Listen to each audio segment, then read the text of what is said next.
So what's up mga idol, gusto ko lang ipakita sa inyo yung klase ng silo na ginagawa namin. So paano nga ba ito gawin?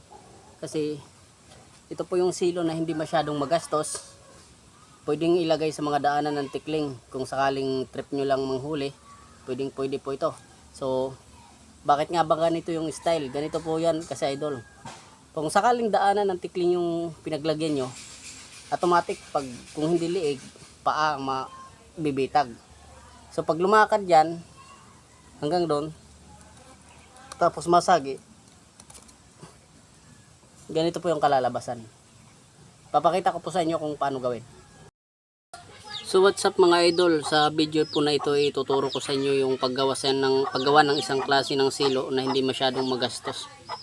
So unang-una, kailangan natin ng pumutol ng ganito kahabang kahoy, tapos gitlian po natin kabilaan.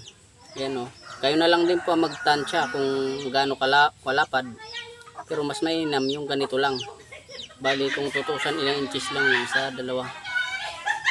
1, 2. Mga mahigit 2 inches lang guys yung lapad niya. Kailangan medyo buka siya para kasi kung malapit, pag sinasabit siya, hindi siya magiging maayos. So paano ba ikabit yung lubid?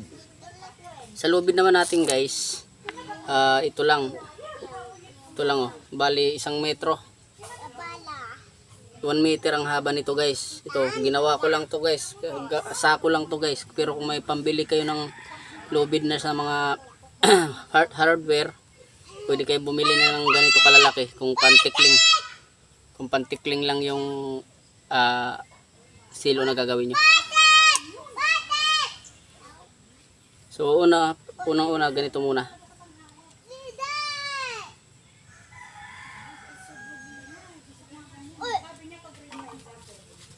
Mula naman dito sa bilog guys, susukatin nyo 1 dangkal.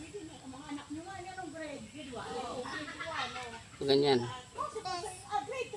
Tapos kung saan siya mag-1 dangkal, dito nyo siya tatalian. Gaganyan lang natin oh. Gaganyan lang oh. Tapos igaganyan na. Pag naging ganyan na siya guys, kunin na natin yung kahoy. Dito natin siya itatali sa gitli. Ayan.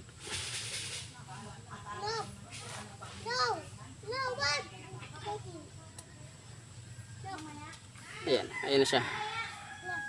Kailangan isang doble guys para medyo hindi siya makalas.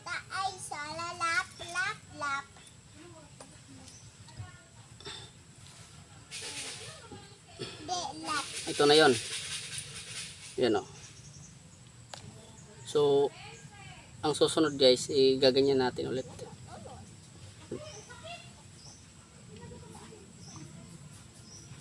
Sakto lang yung ganito yung pagsasabitan niya sa kahoy.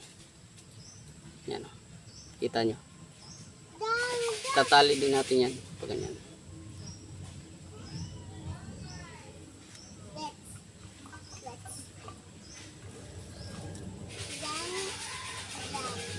Kailangan doon sa gitli ang tali niya.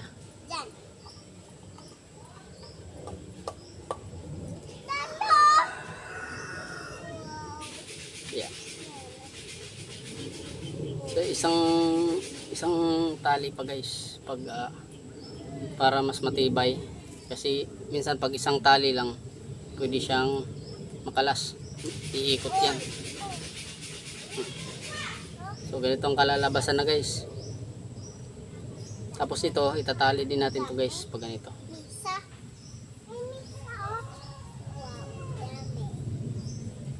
Ito, pakita ko sa inyo.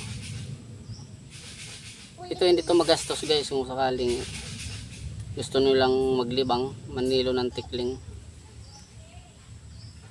Yan. Yan na yung kalalabasan nyo guys. Yan. Yan na. So ito kung paano to maglalagay tayo dito ng kunting hiwa para sabitan ng lubid.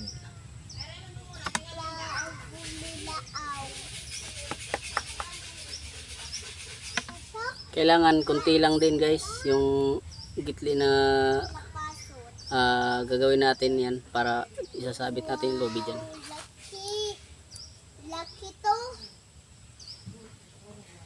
Laki. Wow, laki. Laki dulu. Laki. Kaya laki. So ganito na.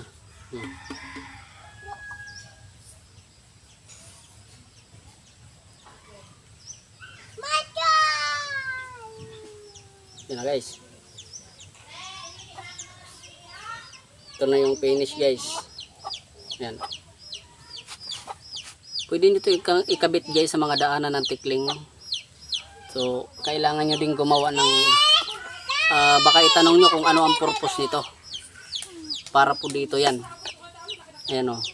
Gagawa kayo ng ganito kasi dito yan. Yan, ipapakita ko sa inyo. Dito kasi yan guys. Kapag meron na siyang kahoy na bitik, ang kalalabasan niya, magiging ganyan. Yan. Yan po yung purpose niyan guys. Pwede po ito sa mga daanan ng tikling. Kahit manok kayang mahuli dito, bayawak kaya rin. So may nagawa na tayong 4. So pinakita ko lang sa inyo kung paano ang paggawa nito. So yun lang guys. Thanks for watching sa ating video. Ingat po kayo palagi. God bless.